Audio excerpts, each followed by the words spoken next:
Thank you very much, Lourdes. Good morning, everyone. It's a pleasure to be here, being able to share these experiences, but mainly to know your thoughts about it. So I will be really looking forward to the end of the session and be able to talk to any of you.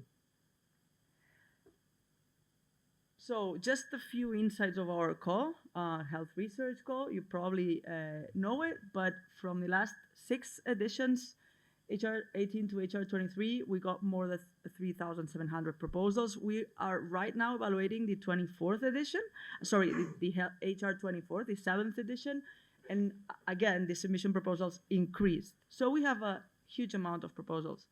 171 selected proposals, over 120 millions, and always our selection process has to be based in transparency, quality, equity, and efficiency, and as we were saying before, we've been following DORA and now the COARA principles. Really important here for us.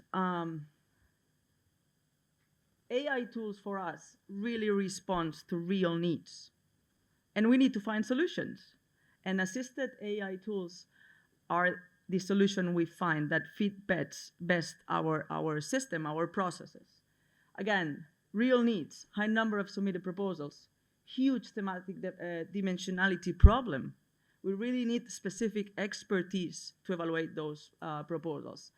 And we know from our experience is that certain number of submitted proposals are not mature enough for this kind of so competitive call. So what kind of solutions we find and we are using? Evaluator scrappings. We really need a good characterization of our system to be able to match reviewers. Matching between reviewers and projects, we are not able to do that manually.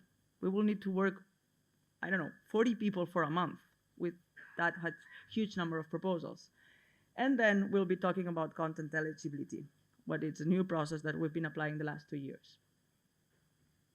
Starting with the first process, the matching process. Just for you to know, in the health research call, we have a remote evaluation, 3 reviewers per application. There's a 4th one if it's discrepancy. And then the selected proposals between 16, 17, 18, depending, for each thematic area, go to an interview process. So there's a high number of submitted proposals, around 600, 650, 700 even, depending on the year, 500 some years. A big, huge tool of reviewers that it's needed, around 2,500. And then there's a big challenge here, how to match that amount of reviewers with that amount of proposals, considering the huge dimensionality problem, the really, really specific expertise that we need for those kinds of proposals. So the solution that we found here is to use an AI algorithm to match that process, the reviewers with the applications. How does this process works? First, we need a really, really, really good characterization of our both pools, I would say. Better characterization, better matching. How do we do this? For projects, is a self-selection. So project leaders, when they are applying, they have to choose main keywords, secondary keywords, and self-characterize their projects. We could do that with AI too, but we think it's their responsible to really good characterize their applications. For reviewers, we do what we call the scrapping process. We have a huge amount of reviewers, and yearly we scrap all the PubMed website. We download all their publications from the last 10 years where they are first or last author. From their publications, we get the keywords, the mesh terms used on the NIH website. And it's really, really important, the mesh terms have a tree structure. Then with both characterizations, and just for an example, in 2021, with 644 proposals, we get more than 27,000 mesh terms from the projects and more than 165,000 mesh terms from the reviewers. That's huge. How then does that work? And that's a real example. We have a project with their keywords, and then we have the keywords with the reviewers that come from the tree structure, and the matching processes just gives a score. If the reviewer has the exact same keyword, it gives a 1, and to many other parameters. And when you don't have the same exact keyword, but you go to the upper level, the scores decreases every time you go to an upper level. And for that, the algorithm gives you a score within a reviewer and a project. And again, we also consider the group of 3 reviewers to cover, as in the best possible solution, the need of that project. That's for the matching. Second process we want to share with you is what we've called the AI-assisted content eligibility process. So what do we know? From the last years, we see that around 30% of the proposals get a score under a 5.5. For us, that's, we would say that our proposals that are not ready, that are not mature enough for this kind of competitive call. We fund around 25, 33 proposals, depending on the budget of that year. So that's a really, really low rate of success.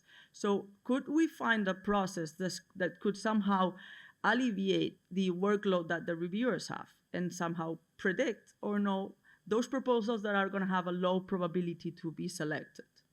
So that's what we've done. Before starting any kind of process, we did a really deep analysis to our data. As I was telling you before, it was more than 3,000 proposals at that time, from between HR 18 and HR 22. So we did a really deep analysis to make sure that our data did not have any really important biases. And then we started to test and validate and train 3 different algorithms. Results were really, really, really promising. So we decided to do a pilot in HR 22, parallel to the real normal, I would say, evaluation.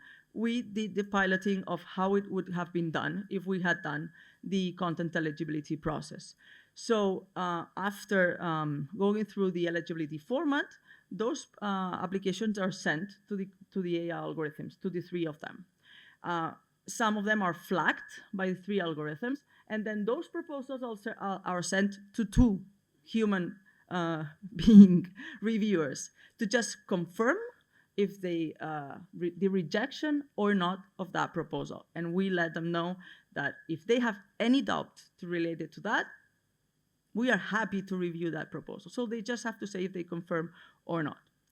In that pilot, only one of the proposals got finally to panels and was selected. And if you want details of that, we can get into that. Finally, after that, in 2023, we applied for the first time that for real. We had 493 proposals submitted, 430 were eligible finally, and 63 not eligible. And I'm gonna go deeply on that.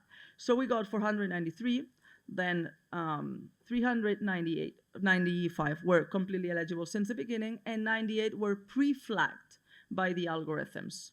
Those were sent to experts.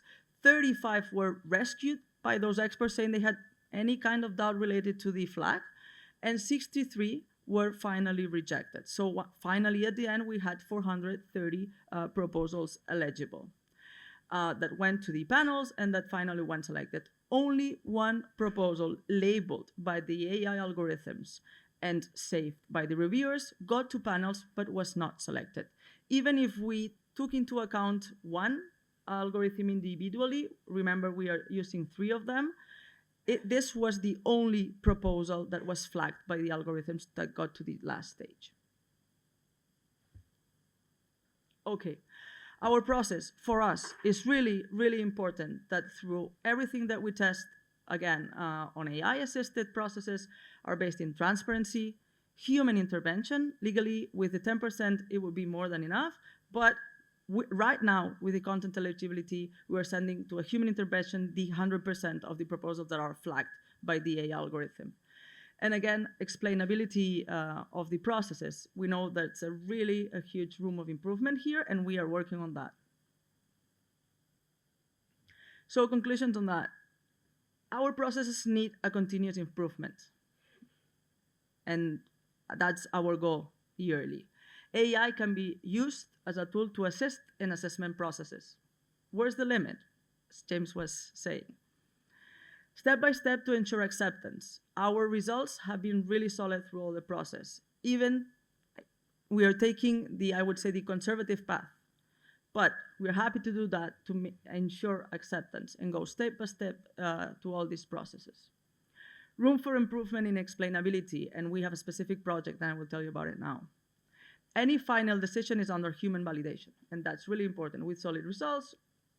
Can we know that human validation. That's something that we ask ourselves.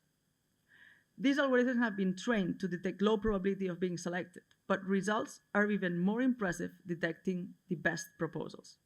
Are we ready for this? Other possible uses? And just to finish, right now, what's work in progress, or what we have in the table for this year? We're right now under study, testing, and piloting an option of using a generative AI to assist us in the revision of the remote evaluation reports. Again, remember, 600 proposals, 3 remote reviewers. That's almost 2,000 evaluations. We check and read all their comments. That's a lot. Can we be assisted on that review? Can also AI help us in the compilation, for example, on the interviews, where we have 12 comments for 12 reviewers, and we finally do a report. And again, we have a specific project this year that we are just starting to improve explainability in all the processes. And up to here.